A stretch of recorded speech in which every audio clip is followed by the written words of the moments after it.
Jihan's divine power increased by 1, and it integrated into his force. He was surprised to see his force go up by 1.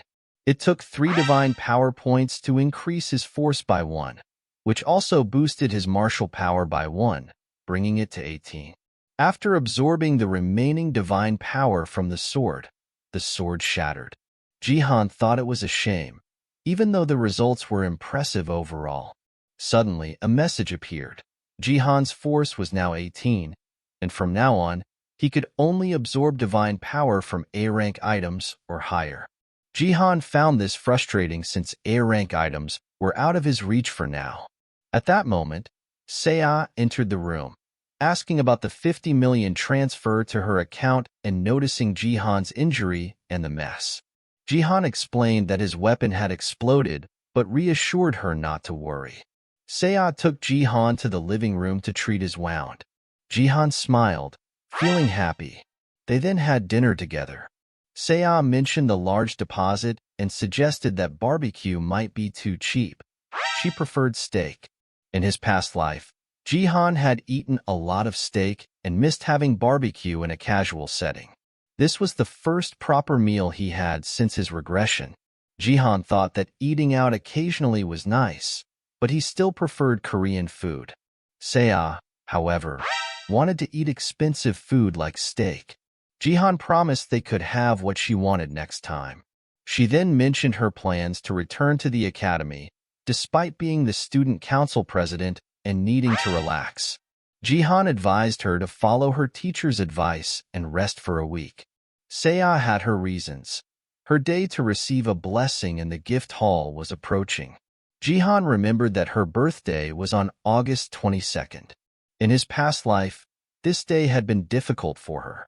Saya had hoped that receiving a good gift from the Academy's gift hall would improve her situation, but she had ended up with an F-rank gift. In his past life, the moment Saya received an F-ranked gift was when her mentality collapsed. Reflecting on this, Jihan found it difficult to support her plan to return to the Academy.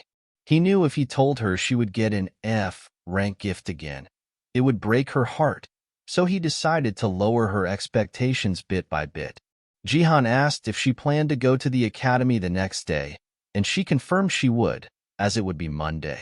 Jihan decided to drive her there, which surprised Saya. Saya initially resisted, saying she wasn't a kid and there was no need to worry. However, Jihan explained that the situation was complex and dangerous due to the Sword King fan club and the media. Saya, reassured by Jihan's concern, felt happy, and Jihan laughed. The next morning, Jihan and Saya were surprised to find that all the supercars were gone. Saya had heard that the Sword King had sold them all, which explained why Jihan couldn't find any keys.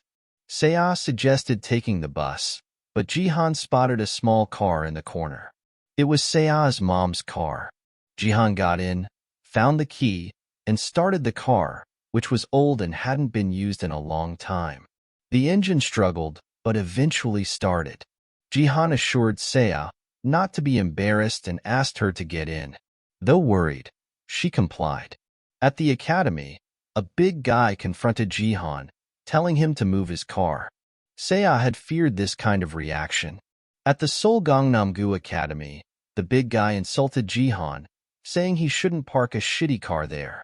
Jihan got out and told the guy to watch his mouth, asserting his right to park there. The security guard and others recognized Jihan from the bronze level game. They were surprised and took photos, curious why Jihan was at the academy since the Sword King's daughter was on a break. The photos quickly spread online. Meanwhile, at the Twin Star Guild office, Gaeong was playing a game when a beautiful lady, accompanied by her bodyguard, decided to meet Jihan. She was determined to recruit him to her guild, passionate about making him obsessed with joining them.